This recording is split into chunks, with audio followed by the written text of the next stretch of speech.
আল্লাহ পাক রব্বুল আলামিন কুরআনুল কারীমের মধ্যে ঘোষণা দেন, ইল্লা মান তাবা ওয়া আমানা ওয়া আমিলা আমালান সালিহান ফাউলাইকা ইউবাদদিলুল্লাহু সাইয়্যাতিহিম হাসানাত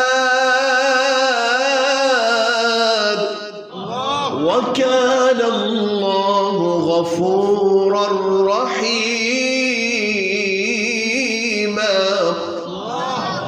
ইল্লা মান তাবা, আল্লাহর যে বান্দা তওবা করবে, ওয়া আমানা ওয়া আমিলা সালিহা, এবং ঈমান আনবে, আমলে সালিহা করবে, নেক আমল করবে, মন্দ আমল করবে না। তওবা করবে, নেক আমল করবে, মন্দ আমল করবে না। আল্লাহ কি বলেন? ইল্লা মান তাবা ওয়া আমানা ওয়া আমিলা সালিহা। তাহলে আল্লাহ তার জন্য একটা সুসংবাদ দিয়েছেন। শুনবেন সুসংবাদ না রেখে দিব? শুনতে চান? সবাই শুনতে চান? তাহলে আওয়াজ করেন নাকি, জোরে বলতে হবে। শুনতে চান? বলবেন ইনশাআল্লাহ। কি বলবেন? ইনশাআল্লাহ। তাহলে যারা তাওবা করবে, ঈমান আনয়ন করবে, আমলে সালিহা করবে, তাদের জন্য আল্লাহ পাক রব্বুল আলামিন বলেন, ফাউলাইকা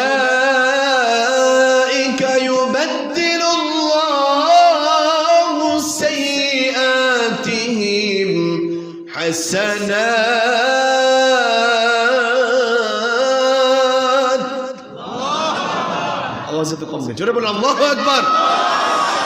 এই যে এবার বোঝা যায় মসজিদে মুসল্লি আছে, বাহিরের মুসল্লি যারা ঘুরতেছে তারাও দৌড়াই আসবা আওয়াজ শুনে।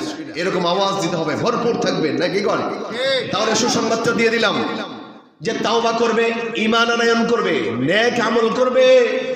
আল্লাহ পাক রব্বুল আলামিন বলেন, পিছনের যত বছরই তোমার গেল, 20 বছর হোক, 50 বছর হোক, 60 বছর হোক, 70 বছর হোক, 80 বছর হোক, 99 বছর তোমার অতিবাহিত হয়েছে, 99 বছরের মধ্যে তোমার কোনো ভালো আমল নাই, 99 বছর পর্যন্ত তুমি গুনাহ করেছ, আল্লাহ পাক রব্বুল আলামিন বলেন, ফাউলাইকা ইউবাদদিলুল্লাহু সাইয়্যাতিহিম হাসানাত। তোমার গুনাহগুলোকে আমি ক্ষমাই করব না, শুধু তোমার গুনাহগুলোকে আমি ক্ষমা তো করবই, যেই পরিমাণ তুমি গুনাহ করেছ সেই পরিমাণ সওয়াব দিয়ে ভরপুর করে দিব তোমার গুনাহগুলোকে। সুবহানাল্লাহ। তাহলে দেখেন আল্লাহ পাক রব্বুল আলামিন কতটা দয়াল। শুধু মাফ করে শেষ করেন নাই, কি করছেন? যত অপরাধ করছি পাহাড় পরিমাণ